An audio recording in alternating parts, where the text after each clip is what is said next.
Hey everyone, today I'll be talking about my impressions of the Valkyria Chronicles for a demo. Overall, I just have to say that the demo actually looks very, very good. My views on it are very positive so far. So, to begin with, I'll talk about the Valkyria Chronicles series very briefly. It started off with the original, I'll just call it Valkyria Chronicles 1, and that itself was an amazing game. These kinds of games are tactical RPG games, not like a regular JRPG where you have like big worlds you have to explore and levels and menus. No, this is like a tactical RPG, kind of like an SRPG, strategy RPG, which you barely see nowadays. And like if I don't know if you're familiar with SRPGs, but you can kind of think of the old titles because nowadays there's not that many of them. You can think of old titles like Final Fantasy Tactics, Disgaea, where you kind of have some main characters, but you also have the generic classes that you can kind of level up, and you're kind of playing on a board. But it's not like that exactly. You can kind of think of this like a 3D tactical RPG game.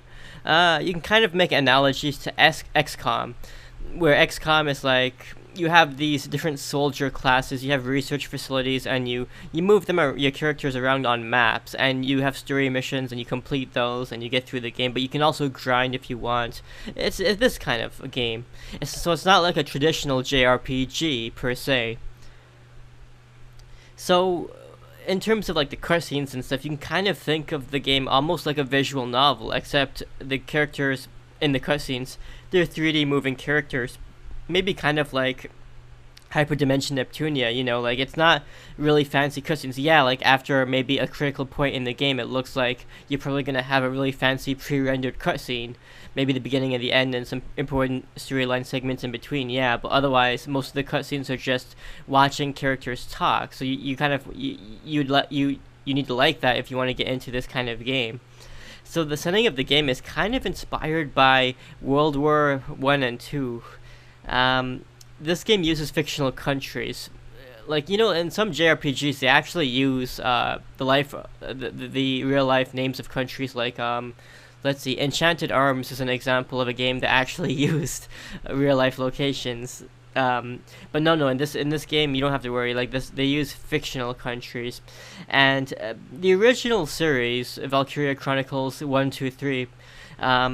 They took place in the country of Gallia, and it was just meant to be the kind of game where it's Gallia was a very small, peace-loving kind of country, and unfortunately it was sandwiched between these two countries that were going at war with each other, the Atlantic Federation to the west of them, and the Imperial Empire to the right of them, and basically the game was about them just fighting for freedom and just avoiding, being captured, being taken by war from both sides, and it's pretty much about like reclaiming their land. The plot even has discrimination against certain races of character, which I know. I mean, I shouldn't make analogies, but it's very obvious, like that they were inspired by, World War II's Holocaust, because you can see certain races of characters in this game. They get treated like what you saw in that World War II. It's sad, but it is meant to be a game. It's not meant, this kind of game, when you talk about it with older folks, it's not meant to be a game where it's making fun of it. Rather, you should say that this game has been inspired by the events of World War II, and it's in an anime setting. It's not trying to diss on what happened, So the original game, the first one, was really amazing, but somehow it didn't meet Sega's financial expectations in terms of the number of sales. But it's weird because on the PlayStation 3, it was released very early in the PlayStation 3 life cycle, and a lot of people loved it because I'm pretty sure this came out before the reboot of XCOM came out, and this was the only game of its kind. I mean, you barely see these kind of tactical RPG games. Nevertheless, an actual 3D one. It probably took them a lot of money to make this game, even though the cutscenes are budgeted, and sometimes they do recycle levels. Like when you actually look at the world and how long the game was, because it was actually a pretty lengthy game. I guess it took a lot of money to make, and it didn't meet their expectations. But in terms of like people liking the game, yeah, I mean, most people really praised the game quite well, even though it did have a few shortcomings. Yeah, like people really, really loved the game. And in fact, back when the PS3 was in its early life cycle, people would even go as far as to say, yeah, because back then this game used the original Valkyria Chronicles used to be an exclusive game, so people would actually say, yeah, buy a PlayStation 3 for this title because that's how good the game was. It was really fun, especially if you were the kind of person who liked anime kind of JRPG games. So, Valkyria Chronicles, the original one, was actually re-released in 2014, and this is where most people actually know about the game from. So it was re-released as a PC port on Steam, and this was actually before Sega started doing this with a whole bunch of games. Because nowadays, it's getting very common to see JRPGs getting ported to the PC, like Nier Automata, and some of the Yakuza games have been being ported to PC recently. But back in 2014, like this was the first one that started that kind of thing, that kind of trope. Like now, wow, can you imagine that? Like in the old days, unfortunately, the Japanese just didn't really have a positive view on PCs, and I guess maybe the Japanese gaming population back then, I guess the PlayStation was the most popular console in Japan. The Xbox suffered a lot, even though Microsoft tried hard to push their consoles in the Japanese market. It wasn't really doing well, unfortunately, so that might have had a hand in it. But it was so interesting because when that was re-released on the PC in 2014, it was actually like it sold an amazing amount of copies, and this is why this whole trend started. That even outperformed AAA games, just a simple port, because people were just so starving for this kind of game. It outperformed like everything in 2014. It even was outperforming Assassin's Creed Unity, but that's not a big feat because Assassin's Creed Unity was the worst game, known for like having a lot of glitches, so maybe that affected that one's sales as well. But yeah, like people loved it, a game, and I remember summer of 2014. It did like amazingly well. So, before the announcement of Valkyria Chronicles 4, not that many people knew that Valkyria Chronicles had sequels, the second and third game. And the thing is because the original game, way before 2014, like after the game was released originally, like back in like maybe the late 2000s, I would say, the game, like it didn't do well for Sega, and what they instead did, they actually made sequels, but they made them on portable consoles, the PSP, PlayStation Portable. And unfortunately, being on a portable console, you can kind of think of it analogous to maybe the Grand Theft Auto games, like how they had PlayStation Portable games. What happens is, unfortunately, being a portable system, especially back then, it really narrowed the scope of the game. You would see actual campaign levels being recycled so many times throughout the game. You'd only see like 4 or 5 different kinds of maps spread out over what's supposed to be 20 campaign missions. You know what I mean? It really narrowed the scope of the game. It really reduced the budget of the game. It made it so hard to develop for. People also didn't like Valkyria Chronicles 2 because it was the setting. The setting was in a military academy, but it was meant to be like an anime military academy, and you know how that is, like, you know, like a Cold Steel kind of game. It's not for everyone. People hated how serious the first game felt compared to the second game.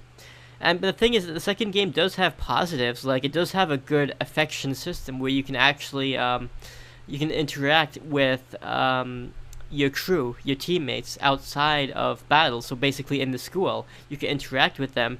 You had optional missions you could do with them. But the thing is, well, see, in the original game, you did have optional missions, but it was only for like the main characters. There was the main male and female characters. I believe Gunther and Alicia. I'm probably butchering that so badly, but there was also those other 2 characters. I think it was like Largo and I forget the other woman's name. They also had side missions you could do, but instead with the second game, they introduced side missions to all the characters, and they had like really really good, visual novel kind of cutscenes with all of these generic characters. And they're not really generic, but there would be like a really good amount of characters, like maybe about 20 in total, and yeah, you can interact and learn more about their lives. But unfortunately, people criticize that because all of these characters seem like flanderized, and you know what I mean by flanderized? When a character ends up just having a single trope that makes it like makes their character thing, like instead of being like an actual like person you can imagine with a whole bunch of like good stuff and bad stuff. It's like, oh look, this guy eats watermelons all day, like I'm just making a random example, but that kind of stuff, like, that happens with anime. Like the characters over exaggerate a particular character feature, and it had criticisms. And they actually made a third game, and that was also a PlayStation Portable game. And this third game actually recycled levels from the second game. So it's like, can you imagine like going through recycled levels in the second game? Then you have to go through those recycled levels again in the third game. Like, oh my god, seriously. The second and third game probably have like, a total of 40, 50 missions. And it's fine for them to have like reused maps for the side character optional missions, but no, they were actually recycling the main maps from the story as well. Like, it's really silly. In the second game, for example, you go through training, and you're basically supposed to have this training exercise, they pretend, where your characters, you basically, you're doing a school competition where you do pretend battles. But the thing is that they ended up, they used the plot point to recycle maps like mad. So it's like throughout the first 10 hours of the game, it's just recycling the same map over and over again. And because the PlayStation Portable was just not good at the time, like the maps were so tiny compared to the first game, where the maps are actually really big and detailed, and they're almost, except with the optional stuff, they're all like unique. There was a third game, as I was saying. And although the third game had recycled maps and all that, like, stupid stuff, the third game actually had a really, really good storyline. And I actually tell you that the game was never released in English, but you can play a fan translation. But if you don't want to go through all that hassle, I recommend you check out my playthrough of that so you can see what the cutscenes are like. And yeah, the third game is really dark and gritty in comparison to the other games. Like it's like they actually listened to the criticisms from the feedback of the second game, the developers, and they made the third game, they made it really, really had an amazing storyline. So yeah, like I'm gonna put a link to that in my one of the comments below. But yeah, by that time, unfortunately, it was just too late, and because the game wasn't doing well. It didn't even do that well in Japan, I don't believe, and they just didn't translate it to English. But thankfully, there's fan translations you can play. But it's sad. And the series faded into obscurity. It became one of those, it's like one of those games, hidden gem kind of games, which you saw a lot of back on the PlayStation 3 and the Xbox 360. And it just faded into obscurity. But people would always say, oh yeah, by the time the PlayStation 4 came out, people were saying things like, oh yeah, like if you never played a PlayStation 3, because I know, like, I was in university at the time, so I got into the PlayStation 3 very late into its life cycle, right before the PlayStation 4 came out, and I was asking people, what kind of games should I play? And people were saying, oh, this is if you're getting a PlayStation right now and you want to pick up a whole bundle of used games, Valkyria Chronicles is one of the games that you have to play. And I played it, and I'm like, wow, this is so amazing. And when I heard it was being, many years later, I heard it was being a couple of years later in my case, I heard it was being ported to the PC, like, randomly in summer of 2014. I'm like, oh my goodness, and I played it again, and it was just amazing as the first time. I don't replay games that many times because I'm the kind of kid who grew up watching, with a couple of channels, and I had to watch reruns each day, so, you know what I mean? Like, I'd rather actually watch or play a shitty new game than replaying something old, because when I was a child, I had to keep rewatching all the old shit. Like, I was only given, we're too poor for a cable, like, here's a box of DVDs that you can watch. Well, I had to watch a whole bunch of random old movies from the old days. But the thing is, Valkyria Chronicles was just so amazing. This is actually one of the games that I actually did want to replay because that's how good the game was. Oh man.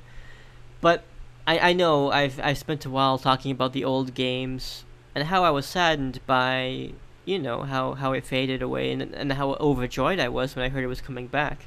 And then there was basically a Muso spin-off. Muso is just a genre. Basically, just it's a type of game where it's like Dynasty Warriors, where you fight mobs of enemies. It's not the same as a tactical RPG. And unfortunately, they released a Muso called Valkyria Chronicles Revolution, and it was just a flop. It was really bad. I don't recommend you skip that. I skipped it. You should skip it too. It's an atrocity. But it seems like the developers have learned what people want. And, so now they released this Valkyria for game demo. And they're gonna, they're showing that they're trying to learn from the mistakes.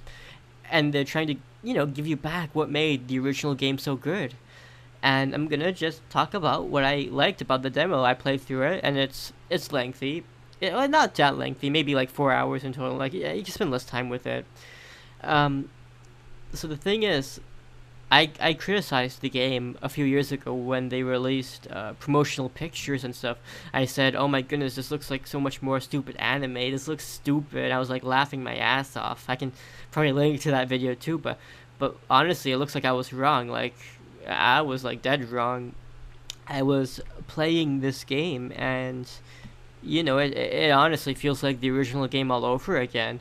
They don't reveal too much about the story. The story is just used. It doesn't spoil anything. It's really just used to introduce the characters that you're going to be working with. But yeah, like the maps are so nice and big again. I'm under the impression that you're going to be given different objectives. See, in the PlayStation Portable titles, they had to reduce the scope of the game, so they kept having objectives saying kill all enemies, but it looks like in this game you're given different objectives. Like, it looks different. They're actually kind of, it's meant to be a tactical RPG. It's meant to kind of have like puzzle elements. You're not supposed to just run in. You're supposed to like think smart about it. And it looks like, yeah, this game will have different objectives from what I saw from the demo, because the demo had some really weird looking objectives. So it looks like they're bringing back like novelty in the level design, which you have to have in a tactical RPG such as this. So the game even has a new class called the Grenadier.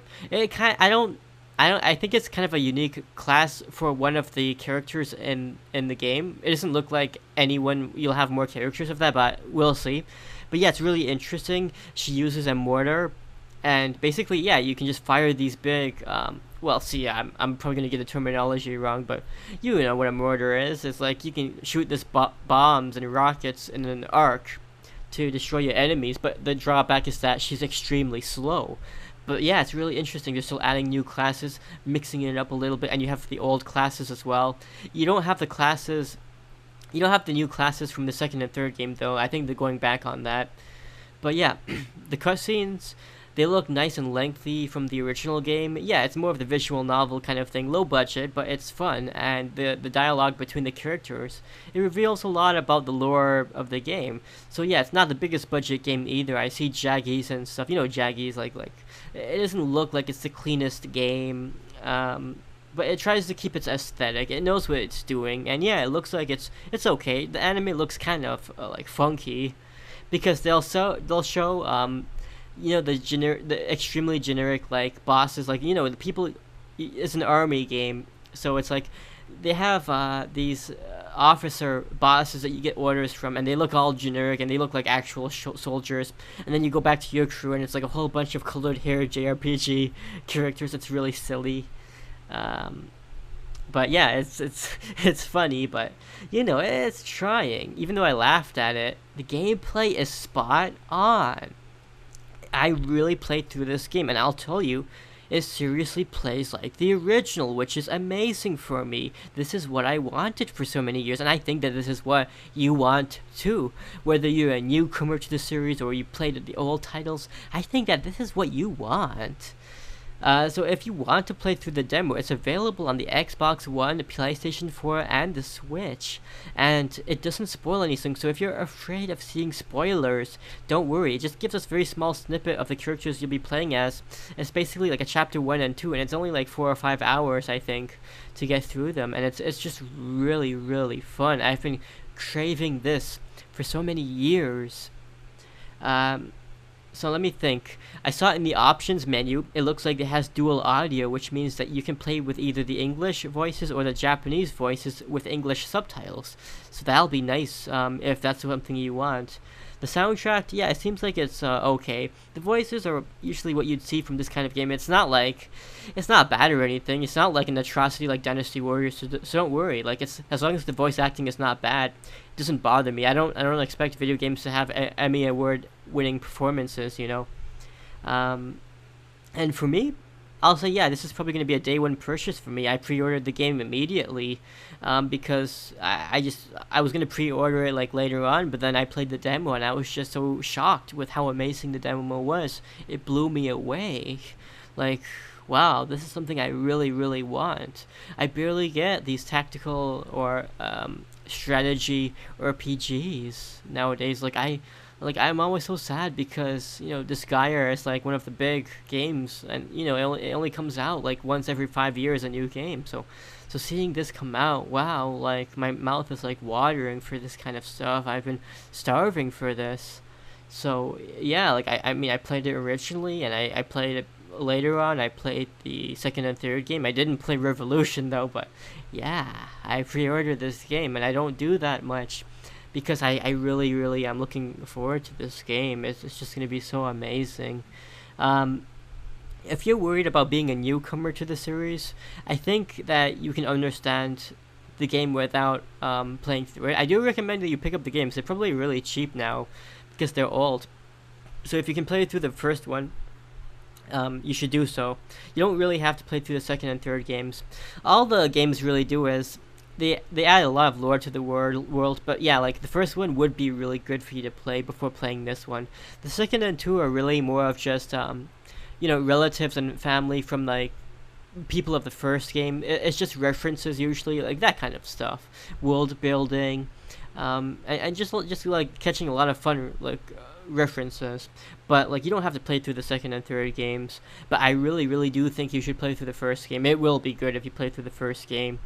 And there is only one criticism I do have to have, and it's kind of about Sega, what they're doing nowadays. Sometimes they make bad PC ports, and I love playing on the PC because I can have like unlimited performance. I can keep upgrading the parts. If money is not an issue for you or me, I can keep upgrading the performance of my PC so I can just max out games and I can tweak the games to be really, really like insane quality. But the only thing is that even though the 2014 re-release of Valkyria Chronicles on the PC revitalized the series, it's weird because they're not really giving PC that much respect. Like, the demo for VC4 was released on the Xbox One, PlayStation 4, and the Nintendo Switch, but it was not released on the PC, and it would have been easy for them to have just made a demo on the PC. I've played lots of JRPG demos on the Steam before. I've played like Tales of Berseria's PC demo on the PC, and it was really fun. I don't know why they just chose to skip out on PC. It's not like it has in the old days, to make patches for your games, you had to get permission from Sony and Xbox, and you still do have to get permission, but like now it's a lot easier than it used to be. But it's not like on Steam you have to get super special permission. No, like Steam makes it easy for you to put demos and stuff, especially if you're a big of a publisher as Sega. And it's not like Sega has its own proprietary Steam like clients thing. Like, you know what I mean? Like how EA has Origin and that Ubisoft has its own thing, like their own Steam. It's not like Sega has that, so why couldn't they just put up a demo? Like, you're just giving the middle finger to the fans who purchased the 2014 re-release. Like, that's kind of stupid. What also disappointed me from Sega and Atlas was the Disgaea 5 PC port, because they pretty much said they were going to release the game in the summer, and then literally just like a day or two before the game was going to release, they suddenly say, "Oops, game delayed until fall," and then you go check and there's just no word on the game. All they say is, "Oh yeah, we're going to release the game sometime in fall," and that's just stupid. Like come on, like you tell us that you're gonna delay the game like a couple of weeks before. Like they gave us like a 48 hours. Like what the fuck was that shit? Like holy shit. Like they're giving PC people the middle finger. Like I mean, I'm not just saying, oh, it was one mistake, two mistakes. No, this is actually like a trend with Sega and Atlas. Like I mean, okay, they've gotten better because they did re-release like the Yakuza games on the PC, so I'll give you thumbs up for that. But like, like that was really unprofessional for a big publisher their size to just delay like games and just make shitty ports. Atlas also made the PC ports of Wise, and like that's a very small title, but didn't that, it has a really shitty port. Like my god. So I hope that they give this. I hope they release it on PC the same day as the consoles. I'll be pissed if they don't like release it on the same day PC is, because you know what I mean. You have to tell people beforehand. Like, why? Like, can you imagine how pissed off you'd be? It's like you pre-order PC and then it's like, oh, everyone else gets their stuff on the same day and then you don't. There's even like piracy protection available for them to purchase if they're afraid of that kind of stuff. But why be so like negative to these like people? Like holy shit. That's really my only criticism. Otherwise, I'm looking forward to the game.